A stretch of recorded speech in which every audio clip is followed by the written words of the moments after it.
el momento fatal. Pero él ignoraba que nunca en la vida los que en Dios esperan jamás perderán.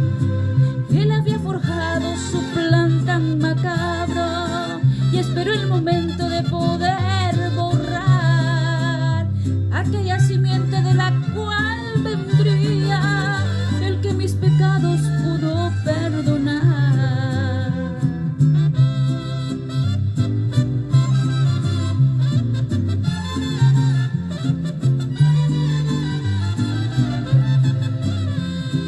Hombres, mujeres y niños lloraban amargamente porque el designio de un hombre había marcado su suerte. Solo un milagro podría libertarlos de la muerte. Mas Dios, que nunca se olvida y es grande en misericordia, oyó el clamor de su pueblo y descendió de su gloria para salvar a quien siempre permaneció en su memoria. Él había forjado su plan tan macabro y esperó el momento fatal. Pero él ignoraba que en su misma trampa, como los traidores, tenía que pagar.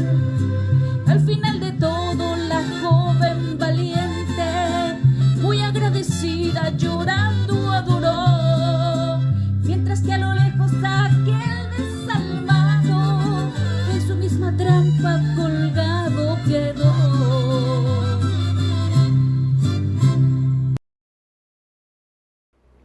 Leo de la versión Dios habla hoy, el libro de Hechos capítulo 7, versículo 48 en adelante, dice: aunque el Dios Altísimo no vive en templos hechos por manos de hombre, como dijo el profeta, el cielo es mi trono y la tierra el estrado de mis pies.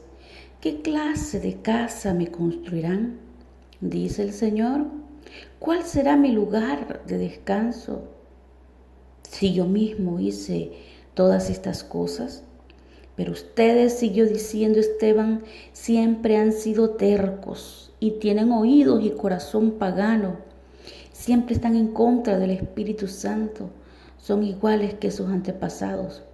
¿A cuál de los profetas no maltrataron los antepasados de ustedes? Ellos mataron a quienes habían hablado de la venida de aquel que es justo, refiriéndose a Jesús. Y ahora que este justo ya ha venido, ustedes lo traicionaron y lo mataron. Ustedes que recibieron la ley por medio de ángeles, no la obedecen. Gracias, Señor, por tu palabra. Tú eres bueno, misericordioso, bendito por los siglos. Tu reino es reino eterno, no tiene fin, Señor. Gracias, bendito Salvador, por dejarnos siempre bendición tras tu palabra.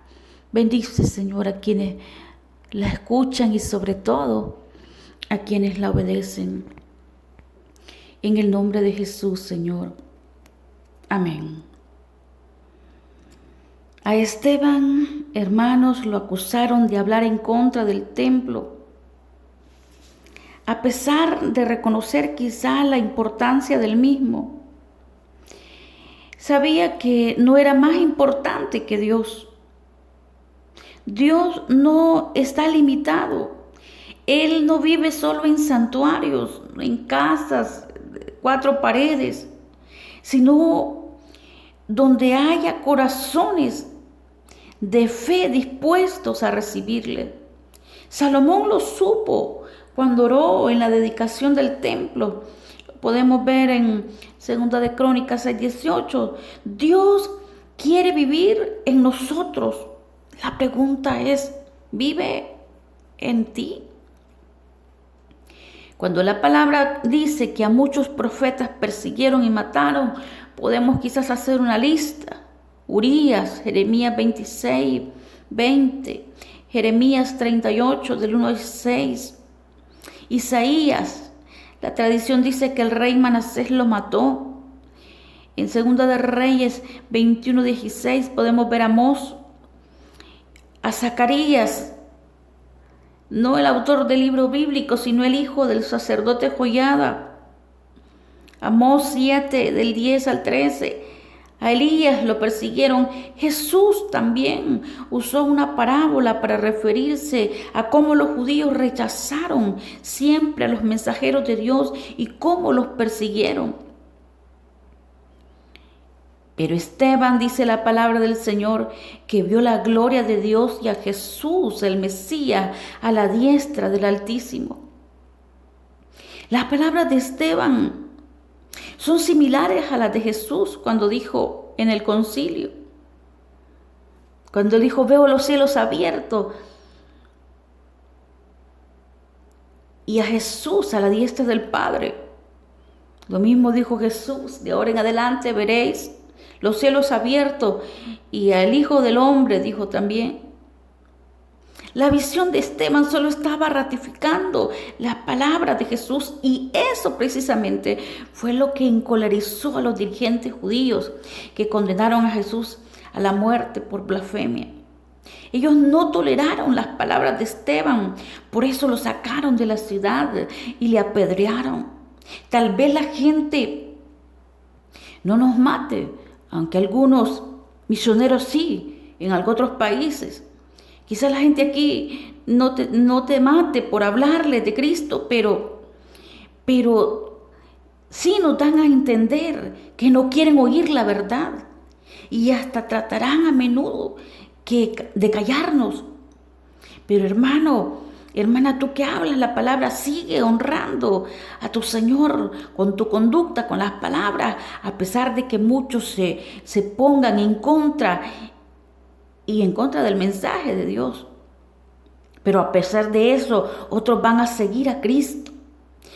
Recordemos aquí que la muerte de Esteban provocó un profundo impacto, por ejemplo, en Saulo de Tarso, quien luego se convirtió en el misionero más grande del mundo.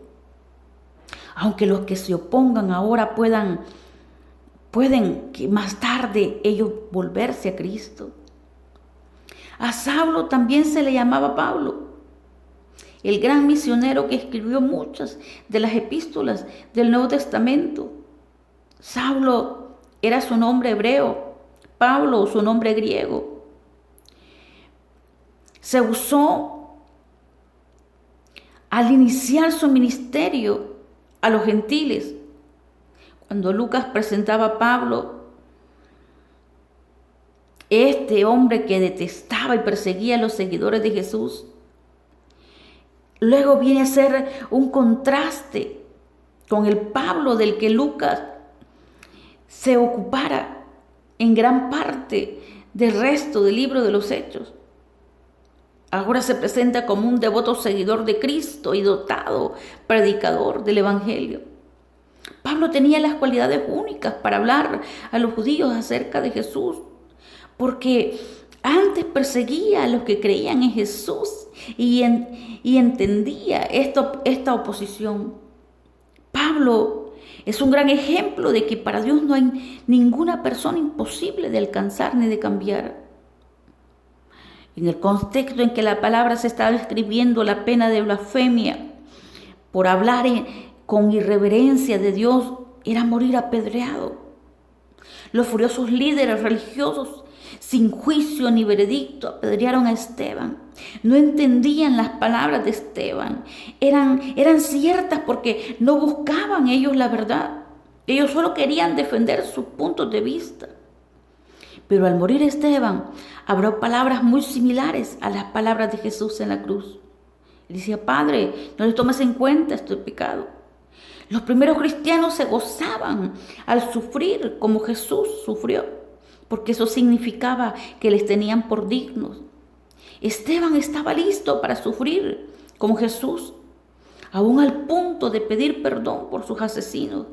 Esta actitud perdonadora viene solo del Espíritu Santo.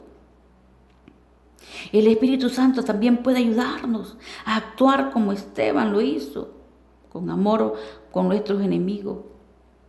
Pregunta, hermano, ¿qué predicas? ¿Cómo reaccionaría usted si alguien lo hiere por causa de lo que cree?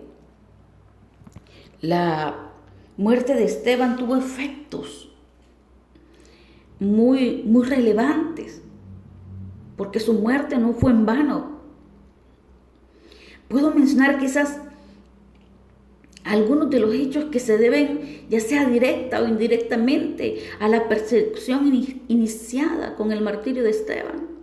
Por ejemplo, el viaje evangelístico de Felipe, Hechos 8, la conversión de Saulo, Hechos 9, el misionero o el viaje misionero de Pedro en Hechos 9:32, cuando se funda también la iglesia en Antioquía y en Siria.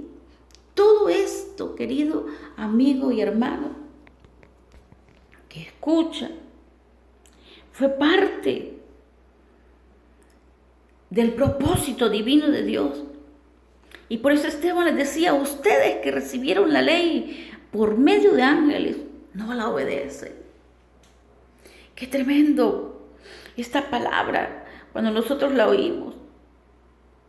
Hacete que no tomes en cuenta, hermano, si por eso, como dice la palabra, si persiguieron a los profetas que fueron antes que vosotros.